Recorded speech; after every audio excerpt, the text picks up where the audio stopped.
नमस्कार, खबरों का पंचनामा देख रहे हैं आप। मैं हूं आपके साथ पूजा।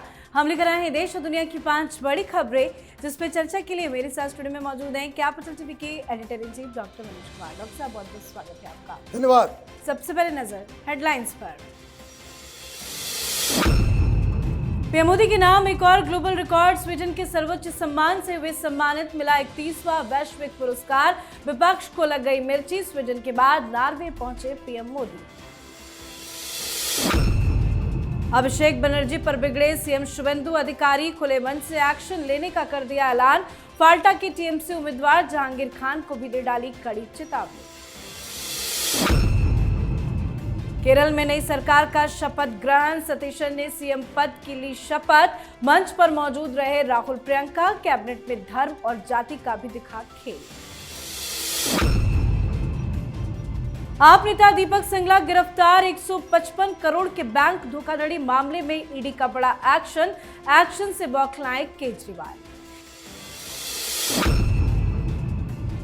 ईरान ने यूएई के न्यूक्लियर पावर प्लांट को बनाया निशाना। भारत ने जताई चिंता, तो उधर ईरान को चेतावनी देने के बाद ट्रंप की बड़ी बैठक। खबरों की शुरुआत में सबसे पहले बात पीएम मोदी की। प्रधानमंत्री नरेंद्र मोदी इस वक्त यूरोप के 4 देशों के दौरे पर है। इस दौरे के दूसरे पड़ाव पर पीएम ने 2 दिन स्वीडन में गुजारा। स्वीडन में पीएम मोदी का धूमधाम से स्वागत हुआ। स्वीडन ने प्रधानमंत्री मोदी को अपने देश के सबसे बड़े सम्मान royal order of polar star commander grand cross से सम्मानित किया है। इस सम्मान के साथ ही पीएम मोदी को अब तक कुल 31 अंतर्राष्ट्रीय सम्मान प्राप्त हो चुके हैं, जो दुनिया के अलग अलग देशों की तरफ से उन्हें दिए गए सर्वोच्च नागरिक और राजकीय सम्मानों में शामिल है। हालांकि इस सम्मान को लेकर विपक्ष के नेताओं को मिर्ची भी लगी है। संजय राउत ने कहा कि इस अवार्ड का करेंगे क्या, तो वहीं प्रधानमंत्री मोदी ने स्वीडन के प्रधानमंत्री के साथ संयुक्त प्रेस वार्ता में भारत स्वीडन संबंधों को स्ट्रेटेजिक पार्टनरशिप का दर्जा देने का ऐलान किया। पीएम मोदी ने कहा कि दोनों देश ग्रीन ट्रांजिशन, रक्षा, नई तकनीक और लोगों के बीच संबंध मजबूत करने पर मिलकर काम करेंगे। स्वीडन के बाद पीएम नॉर्वे पहुंच चुके हैं। सर, जहां जहां पीएम मोदी जा रहे हैं, भव्य स्वागत हो रहा है और स्वीडन में तो सर्वोच्च सम्मान से भी सम्मानित किया गया। देखिए, 31वां सर्वोच्च सम्मान, ये दुनिया के किसी और लीडर के पास इस तरीके का अचीवमेंट नहीं है। आप किस तरीके से वहां डील करते हैं और किस तरीके से भारत की ओर यूरोप के देश देख रहे हैं। क्या प्रधानमंत्री ने कहा mother of all deals. Sweden से हमारी कैसी दोस्ती थी, क्या थी। ये स्वीडन वो वैसा देश है जहां से रिपोर्ट्स आती थी कि डेमोक्रेसी हिंदुस्तान की जो है कमजोर हो रही है या फ्रीडम ऑफ प्रेस नहीं है। आज उसी मुल्क में प्रधानमंत्री मोदी को जिस तरीके से इज्जत नवाजा गया है, ये हर भारतीय के लिए एक गर्व की बात है। प्रधानमंत्री हमेशा कहते हैं कि ये अवार्ड जो उन्हें मिलता है वो सिर्फ उनका नहीं है, उसके ऊपर तमाम भारतवासियों का है। खैर, अवार्ड उनको मिलता है, मिर्ची विपक्ष को लग जाती है। अब ये कांग्रेस के ट्रोल्स, ये शिवसेना उद्धव ठाकरे के स्पोक्स पर्सन संजय राउत, वो अंदर उनको इतनी जलन, इतनी पीड़ा होती है, वो आकर के कह रहे कि भाई इस अवार्ड का क्या करेंगे। भाई अवार्ड का कुछ नहीं करेंगे। आपको ये बात समझ में नहीं आती है कि ये सम्मान सिर्फ प्रधानमंत्री को नहीं, भारत देश को मिल रहा है। और इस तरह के सम्मान के ऊपर अगर आप कटाक्ष उतारते हैं तो इसका मतलब ये है कि आप भारत को सम्मानित होता देखना पसंद नहीं करते। ये आपकी घटिया और गंदी राजनीति का स्तर हो गया है। जी, अब बात पश्चिम बंगाल की। पश्चिम बंगाल की मुख्यमंत्री शुवेंदु अधिकारी सीएम बनने के बाद से लगातार टीएमसी और उनके नेताओं पर हमलावर है। अब उनके निशाने पर पार्टी महासचिव अभिषेक बनर्जी आ गए हैं। अभिषेक बनर्जी पर तंज कसते हुए उन्होंने अभिषेक बनर्जी को भतीजा बाबू भी कह डाला है। दरअसल फाल्टा विधानसभा सीट पर शुवेंदु अधिकारी चुनाव प्रचार के लिए पहुंचे थे, जहां जनता को संबोधित कर शुवेंदु ने टीएमसी पर कड़ा प्रहार किया। इस दौरान सीएम शुवेंदु ने अभिषेक बनर्जी की संपत्ति पर भी सवाल खड़े किए। अभिषेक बनर्जी से जुड़ी कंपनी लिप्स एंड ब्राउन्स को लेकर भी गंभीर आरोप लगाए। उन्होंने कहा कि कोलकाता नगर निगम से कंपनी की संपत्ति की फाइलें मंगाई गई थी और अब उनके पास 24 संपत्तियों की पूरी लिस्ट मौजूद है। इनमें दक्षिण 24 परगना जिले के आमतला में स्थित एक आलीशान ऑफिस का भी जिक्र किया गया।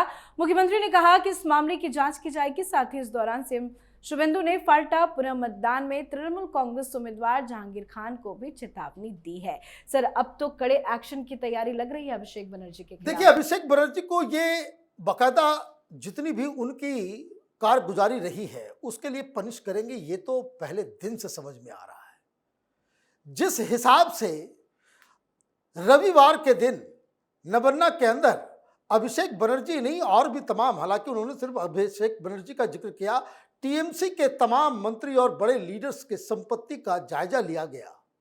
उसमें यह पाया गया कि अभिषेक बनर्जी के जो 24 संपत्तियां हैं वो कानूनन ठीक नहीं है, नक्शा पास नहीं हुआ है, सर इंक्रोचमेंट है, तो कहीं कहीं कुछ कुछ गड़बड़ियां हैं।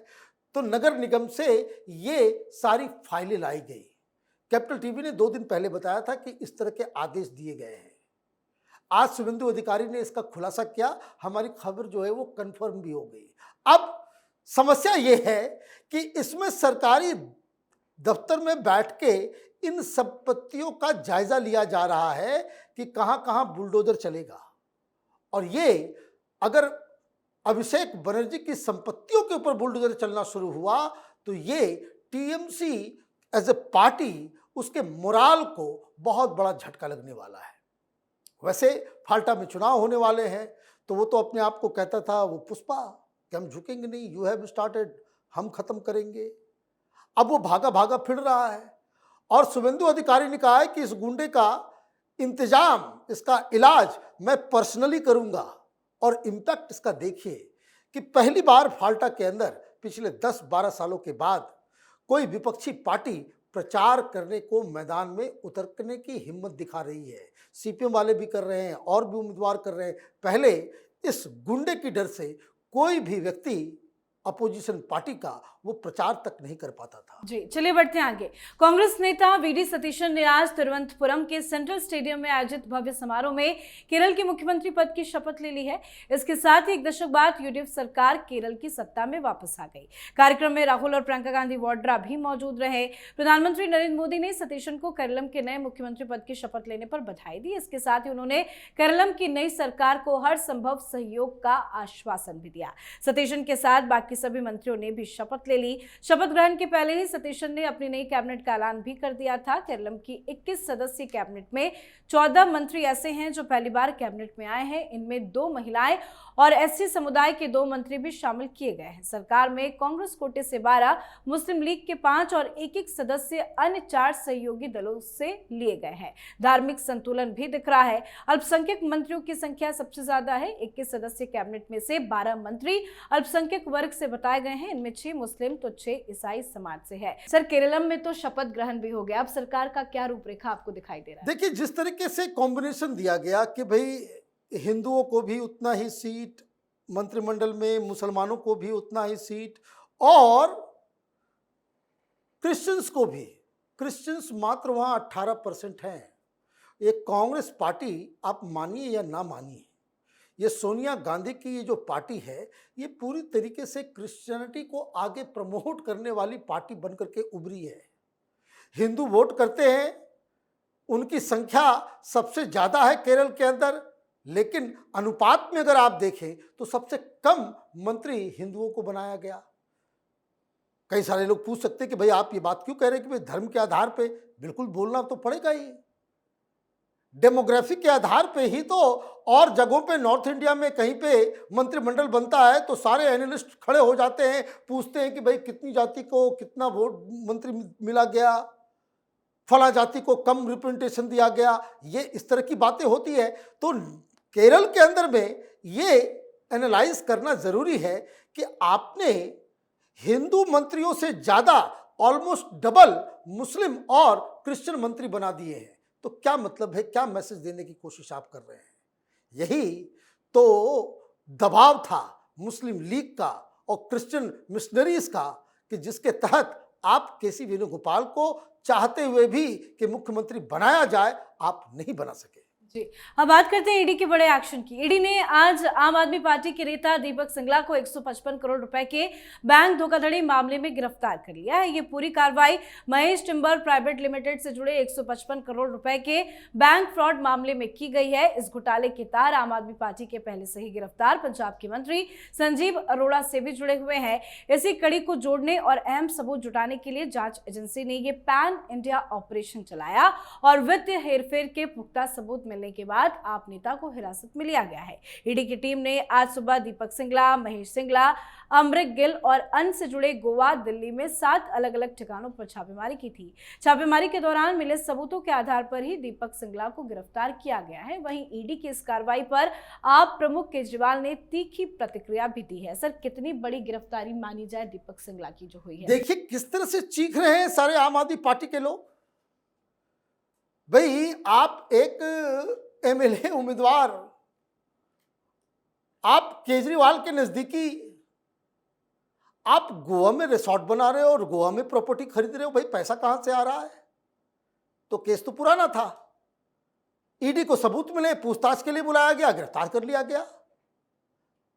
सवाल दूसरा है, केजरीवाल एंड कंपनी और कांग्रेस पार्टी भी इसमें सुर में सुर मिला रही है कि ये बदले की कार्रवाई है। केजरीवाल ने कहा कि वो बीजेपी जाने से मना कर दिया, इसलिए उसको गिरफ्तार किया गया। अच्छा, तो आप ये बताएं कि जो लोग बीजेपी में आ गए थे सांसद, उनके घर आपने क्यों जांच एजेंसियों को भेजा? उनके यहाँ क्यों छापेमारी की? वहां आप एजेंसी लगाओ पंजाब के अंदर, तो आप जो है भ्रष्टाचार के खिलाफ लड़ने वाले योद्धा बन जाते हो। और अगर आपके भ्रष्टाचारी नेताओं के ऊपर कार्रवाई होती है तो आप कहते हो कि भाई ये बदले की कार्रवाई है, बीजेपी नहीं ज्वाइन कर रहा है इसलिए। तो ये तो उसी दिन कैपिटल टीवी ने कहा था कि केजरीवाल ने उन सांसदों के ऊपर अटैक करके, छापेमारी करके इसने रास्ता खोल दिया है केंद्र सरकार को कि आम आदमी पार्टी के नेताओं के ऊपर थोड़ा ज्यादा कड़ाई से पेश आए। जी, अब बात आज की आखिरी खबर की। मिडिल ईस्ट में जारी तनाव बेहद खतरनाक मोड़ पर पहुंचता हुआ दिखाई दे रहा है। ईरान ने एक बार फिर यूएई पर ड्रोन हमले किए हैं। इस बार यूएई के अल थपरा में स्थित Baraka nuclear power plant facility को निशाना बनाकर ड्रोन अटैक किया गया। भारत ने भी इस पर प्रतिक्रिया दी है। तो वहीं दूसरी तरफ अमेरिकी राष्ट्रपति डोनाल्ड ट्रंप ने ईरान को कड़ी चेतावनी देते हुए कहा कि वाशिंगटन के साथ शांति समझौते के लिए वक्त तेजी से गुजर रहा है। तेहरान को जल्द से जल्द फैसला लेना होगा। चीन से वापस आने के बाद ट्रंप ने सुरक्षा अधिकारियों के साथ एक मीटिंग भी की है। सर, क्या कुछ चल रहा है? ट्रंप बैठक भी कर रहे हैं, यूएई पर अटैक भी किया गया, क्या कुछ चल रहा है? देखिए, ट्रंप कंफ्यूज आदमी, उनको समझ में नहीं आ रहा है कि भाई आप सीज फायर कर रहे हैं, बातचीत कर रहे हैं, चीन के पास जाकर के गिड़गिड़ा रहे हैं, लेकिन इस बीच ईरान ने ऐसा काम कर दिया जिससे सारी चीजें बदल गई। अटैक ईरान ने किया, वो सऊदी अरब के न्यूक्लियर प्लांट के ऊपर ड्रोन से हमला कर दिया। ये तो बहुत बड़ा प्रोवोकेशन है। अगर इसके बाद भी अमेरिका रिएक्ट नहीं करता है तो उसका मतलब ये है कि डोनाल्ड ट्रंप सिर्फ मुंह से बयानबाजी करते हैं, इनके पास दम नहीं है चीजों को सॉर्ट आउट करने का। तो पहली चीज ये। लेकिन मुसीबत बढ़ गई है पाकिस्तान की। इनके साथ आपने म्यूचुअल डिफेंस एग्रीमेंट किया था। अब खबर यह आ रही है कि सऊदी अरब ने कहा है कि 8,000 सैनिकों को यहां भेजो। ऑलरेडी 17 उनके लड़ाके फाइटर जेट्स वहां पे मौजूद हैं। और पाकिस्तान से यह खबर आ रही है कि 80,000 सैनिकों को सऊदी अरब भेजा जा सकता है। मतलब ये कि कल तक ईरान के साथ बातचीत में बिचौलिया का काम कर रहा पाकिस्तान अब ईरान के खिलाफ युद्ध लड़ने के लिए मजबूर हो रहा है। जी, बहुत बहुत धन्यवाद सर समझाने के लिए। धन्यवाद। तो खबरों का पंचनामा में आज के लिए फिलहाल इतना ही। देश विदेश की बाकी खबरों और उनके एनालिसिस के लिए देखते रहिए कैपिटल टीवी। हमें लाइक कीजिए, शेयर कीजिए और कैपिटल टीवी को सब्सक्राइब कीजिए। नमस्कार।